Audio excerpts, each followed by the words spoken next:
all the great things in other high achievers' lives, all the reasons that these successful people that you look up to, that you aspire to be like, are the way they are, have all come from a place of being uncomfortable. That's just a fact.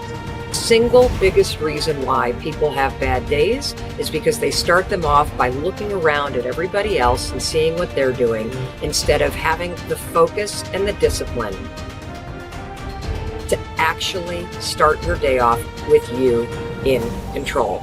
Because everywhere I look and everywhere I see in today's society, everybody's doing everything they can to be more comfortable. They're looking for the more convenience. They're looking for the quicker. They're looking for the faster. Don't ask for security, ask for adventure.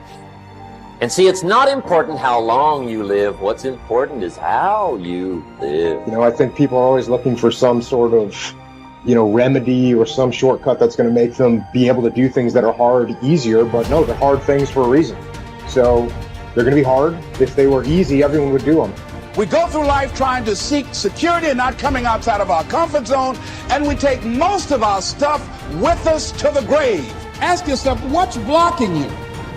What's preventing you from acting? Why don't you have the courage to handle that? Why won't you face that? What are you running away from? What kind of avoidance behavior are you engaged in? Next is, what is the worst thing that can happen when you take action? But you have to make a conscientious decision that you're going to change. And it's not dependent on anybody else. Self-discipline begins with the mastery of your thoughts. If you don't control what you think, you can't control what you do. Understanding how to set up daily routines with alternating brain and body training and killing procrastination. Each and every day that you are breathing in this world, each and every day that you are doing something in this world, you should be focusing on getting better, not worse. Show me your character. Remain disciplined. Stay strong. When it all seems hopeless, keep plugging away. Nothing can stop you if you don't stop for anything. Don't stop for anything. Never break your discipline. Remain faithful to yourself and your vision. You should be understanding that, hey, I can't be this same person on a day in, day out type of way. I got to keep focusing and going further and going harder and going stronger and pushing myself until there's nothing else left to push forward. Okay, so let's say you pick a level of competition where you're always winning. It's like, well, all that means is you've picked the wrong level of competition. Yes. Because, let's say you're a grandmaster chess player and all you do is play amateurs, and every night you go home and congratulate yourself on what a genius you are because you just stomped these people left, right, and center. It's like, you're not a genius, you're dimwit. Right. What you should be doing is playing people who are beating you as much as you can tolerate. Right. So maybe that's 40% of the time, maybe it's 60% of the time. But that way, because to be a winner, you want to be disciplined, you want to know what you're doing, and then you want to be on the edge where your skills are being developed. And if you're going to be on the edge where your skills are going to be developed, you're at a place where losing is always a possibility, because otherwise you're not pushing yourself beyond your current capacity. And so one of the things that I've outlined in 12 Rules for Life is a theory of meaning. Because meaning, as far as I'm concerned, the sense of meaningful engagement is the antidote to malevolence and suffering, essentially. Because you want to have a life that's so engaging that you think, despite the fact that I'm limited and that we're mortal and that life is tragedy and there's evil in the world, despite all that, this is worth doing.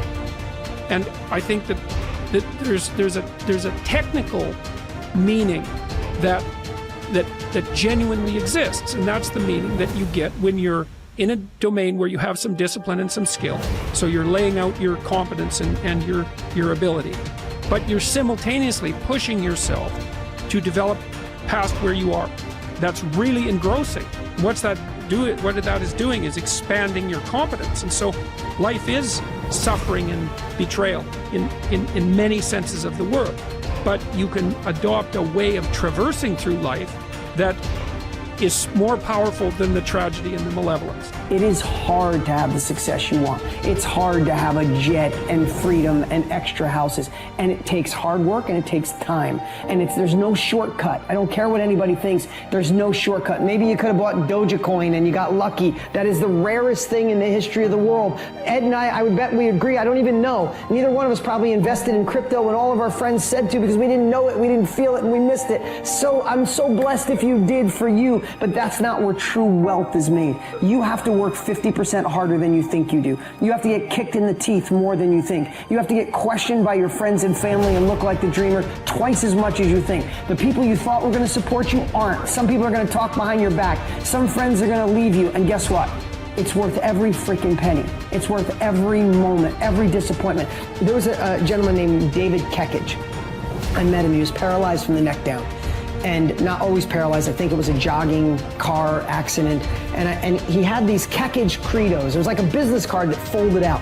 And one of his Kekich credos, to make him positive, most positive guy you ever met, couldn't move anything below his neck, one of them was, living the hard way is easy, and living the easy way is hard.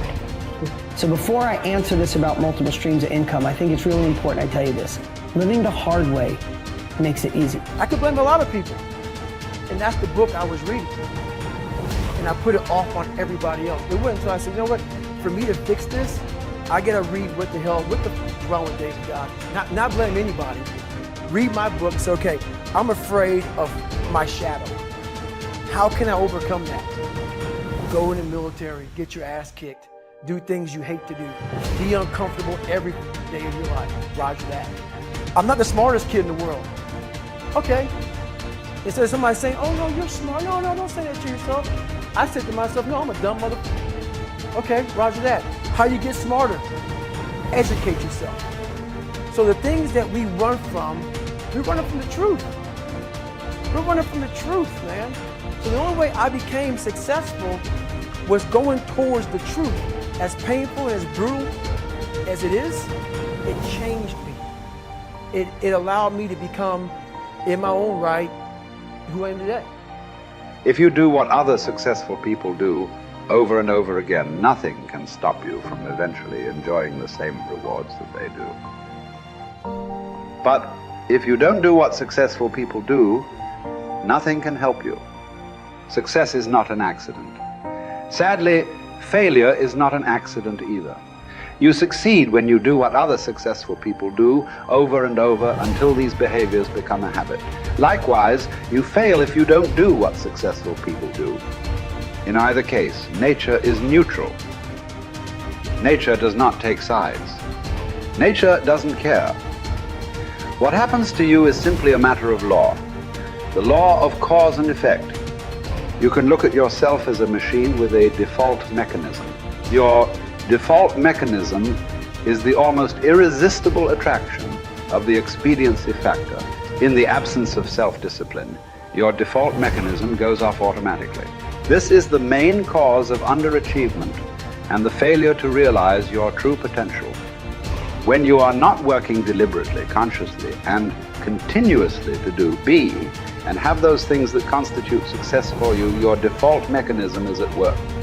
You end up doing those fun, easy, and low-value things in the short term that lead to frustration, financial worries, and failure in the long term.